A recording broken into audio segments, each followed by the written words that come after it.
There's no end to the discouragement we can find if we look at ourselves long enough. Self-pity is a bottomless pit when we make our lives about ourselves. I'm Michael Quinn Sullivan with a reflection on life and liberty.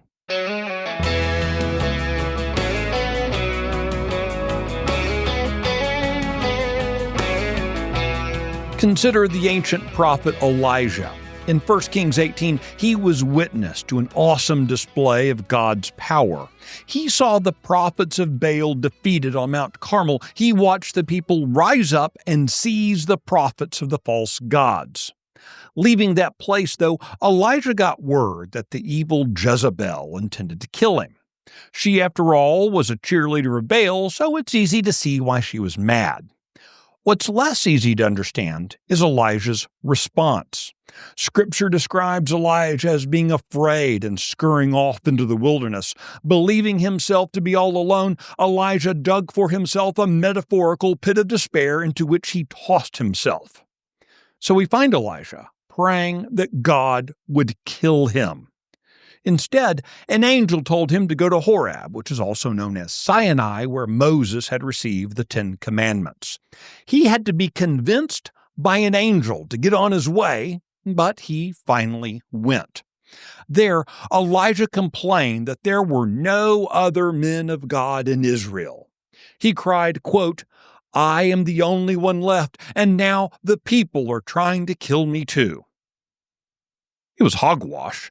He had just seen God defeat Baal and witnessed the people rise up against the false prophets. By focusing on himself, Elijah managed to turn God's victory into his own defeat. And so God gave Elijah something to do. Elijah was told to go and anoint a couple of kings and then appoint a successor prophet.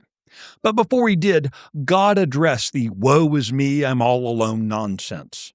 God told Elijah that 7,000 men in Israel had not worshipped Baal.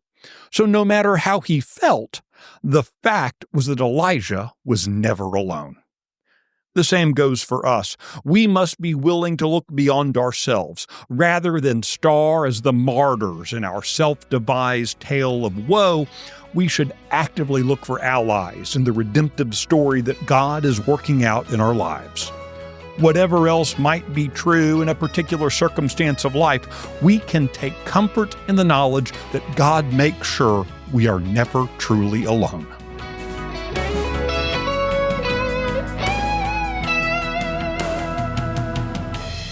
The Reflections podcast is presented by Texas Scorecard. This edition was produced by Nick Shepard in the 1836 studios. If you like today's reflection, please take a moment to rate it, leave a review, and recommend it to your friends.